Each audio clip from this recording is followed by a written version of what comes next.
झोपड़ी के अंदर विश्वनाथ दादा अपनी पोती संजना तकरीबन 12 साल के सामने उदास बैठे थे।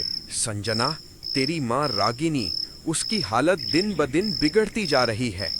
वैद्य कहते हैं कि अगर देवप्रयाग से वो दुर्लभ संजीवनी कांड जड़ी बूटी ना मिली तो शायद तुम्हारे माँ को बचाना मुश्किल हो जाएगा। दादाजी, आप हिम्मत मत हारिए, माँ ठीक हो जाएंगी। लेकिन आप सच बताइए, उन्हें गांव से क्यों निकाला गया था? गांव वाले आज भी उन्हें अपशगुन क्यों मानते हैं? बेटा, ये बात बहुत पुरानी है।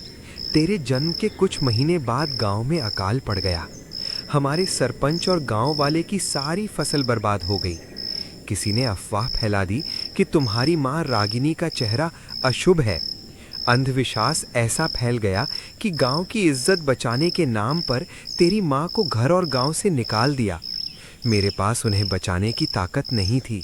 दादाजी, ये अंधविश्वास है, लेकिन अब हम माँ को मरने नहीं देंगे। आप फिक्र मत करिए।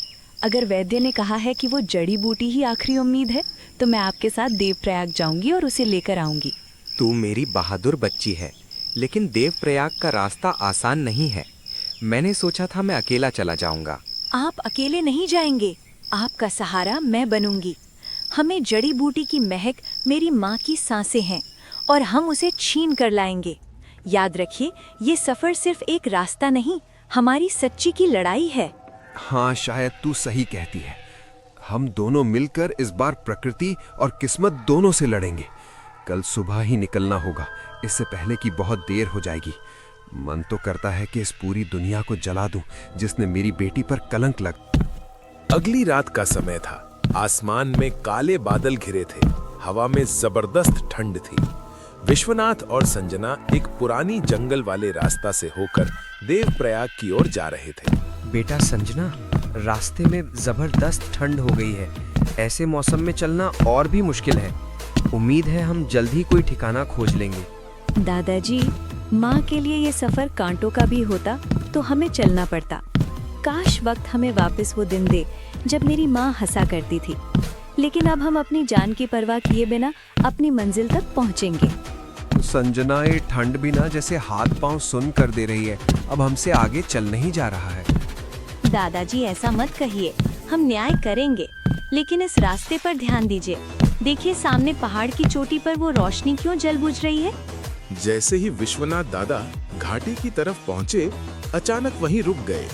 ठंड इतनी बढ़ गई थी कि सांस लेना मुश्किल था। दूर पहाड़ की चोटी पर एक अकेली लालटेन जल रही थी, जो बेतरतीब ढंग से झूल रही थी। ये क्या है? इतनी रात को इस वीरान रास्ते पर कोई इंसान इतनी ऊंची पर कैसे हो सकता है? दादाजी, मुझे लगता है कि कोई हमें देख रहा है। हवा में किसी के रोने की आवाज है। ध्यान से सुनिए, गाल नहीं, सिसकियां हैं। जरूर कोई जंगली जानवर होगा।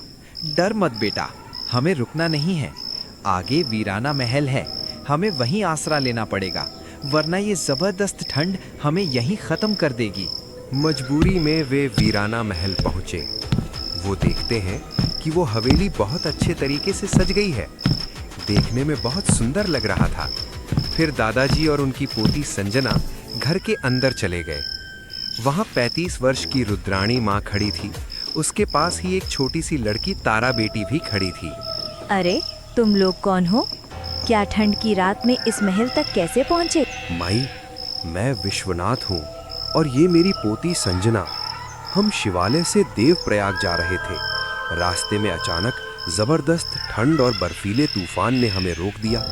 हमें आसरा लेना पड़ा। आसरा तो मिल जाएगा। आओ, अंदर आओ।